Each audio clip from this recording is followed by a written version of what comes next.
पराठे तो हम कई तरीके से बनाते हैं, लेकिन मैं आज आपके साथ शेयर करने वाली हूँ चीज़ गार्लिक पराठा, जिसे बनाना इतना आसान है कि इसे बच्चे भी बना ले और ये बनाने में जितना आसान है ना, खाने में उतनी ही ज़्यादा टेस्टी लगती है।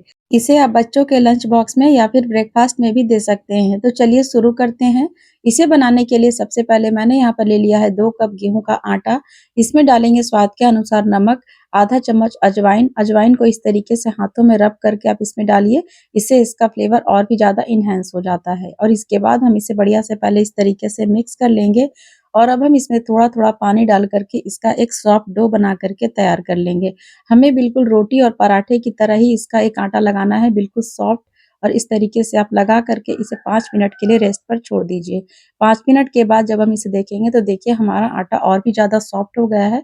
इसे हल्का-सा इस तरीके से नीट कर लीजिएगा और इसके बाद चलिए हम पराठा बनाना शुरू करते हैं। तो यहाँ पर मैंने इस तरीके से छोटा-सा पोर्शन लिया है। आपको जितने बड़े साइज़ का पराठा बनाना है, आप उसी तरीके से इसका पोर्शन लीजिएगा और इसके बाद अब इसमें सूखा आटा लगा कर के हम सबसे पहले इसे रोटी की तरह पतला बेल लेंगे। क्या आपने कभी मोरिंगा पराठा या फिर पालक पराठा ट्राई किया है और नहीं किया है तो एक बार आप मेरे चैनल में जाके चेक कर सकते हैं। मैंने वो वीडियो डाल रखी है और मैं यहाँ पर डिस्क्रिप्शन में भी उसका लिंक डाल दूँगी। तो देखिए इस तरीके से मैंने यहाँ पर पतला रोटी की तरह इसे बेल लिया है और इसे आप इसी तरीके से पतला ही बेलिएगा। और इसके बाद हम इसके ऊपर थोड़ा-सा तेल इस तरीके से स्प्रेड कर देंगे। मैंने यहाँ पर घी स्प्रेड किया है। आप चाहे तो तेल या फिर घी किसी भी चीज़ का यहाँ पर इस्तेमाल कर सकते हैं। और इसके बाद मैंने यहाँ पर चीज़ का एक स्लाइस इस तरीके से सेंटर पे रख दिया है और इसके बाद मैंने इसके ऊपर ऑरिगेनो और चिली फ्लेक्स को इस तरीके से डाल दिया है। और अब इस तरीके से एक तरफ फ़ोल्ड कीजिएगा और दूसरे किनारे को भी इस तरीके से आपस में मिला दीजिएगा और इसके बाद नीचे से भी इस तरीके से हम फ़ोल्ड करेंगे और ऊपर वाले पार्ट को भी इस तरीके से आपस में हम जॉइंट कर देंगे और हल्का इस तरीके से हाथों से प्रेस कर लीजिएगा और दोनों तरफ सूखा आटा लगा करके हम इसे अच्छे से पतला बेल लेंगे। यहाँ पर आप इसे बहुत दबा-दबा करके नहीं बेलिएगा, आप इसे हल्के-हल्के इस तरीके से बेलेंगे ना, तो ये आसानी से इस तरीके का चौकोर शेप ले लेता है। और इसके बाद हम इसके ऊपर फिर से डालेंगे ऑयल या फिर घी और इस तरीके से आप चम्मच से चारों तरफ बढ़िया से पहले फैला दीजिएगा। उसके बाद हम इसमें डालेंगे थोड़ा-सा नमक और इसके बाद हम इसे हाथों से इस तरीके से चारों तरफ मिक्स कर देंगे। इससे नमक का टेस्ट जो है ना पराठों में एक जैसा आ जाता है। और इसके बाद हम यहाँ पर डालेंगे बारीक कटा हुआ लहसुन और लहसुन को आप जितना ज़्यादा बारीक कट करेंगे उतना ही ज़्यादा पराठों में ये मिक्स होता है।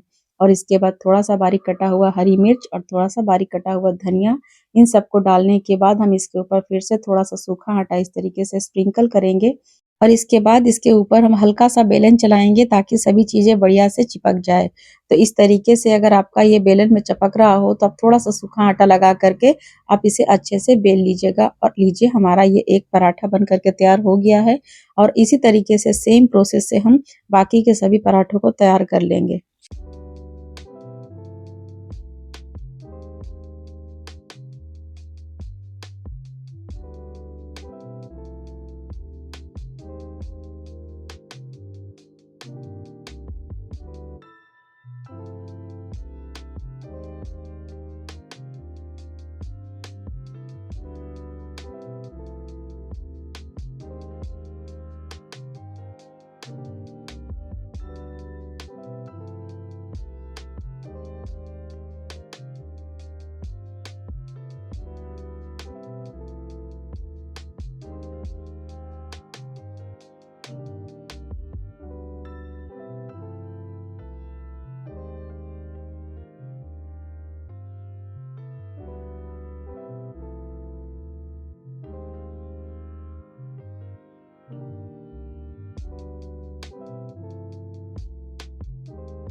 पराठे तो मैंने यहाँ पर बेल लिए हैं। चलिए अब हम एक-एक करके सभी पराठों को सेक लेते हैं। तो यहाँ पर मैंने गैस पर पहले से तवा चढ़ा दिया था।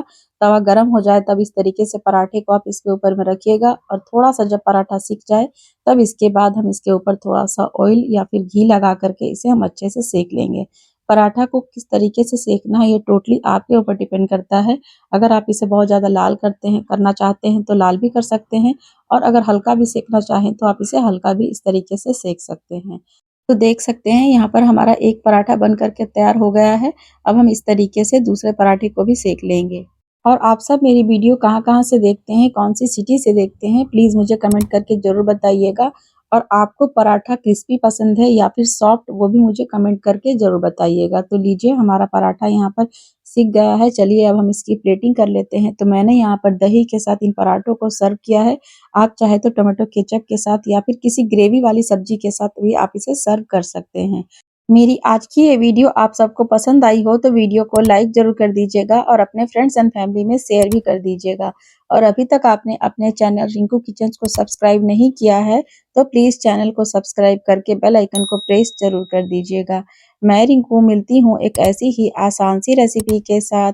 तब तक के लिए thanks for watching. Take care. Bye bye.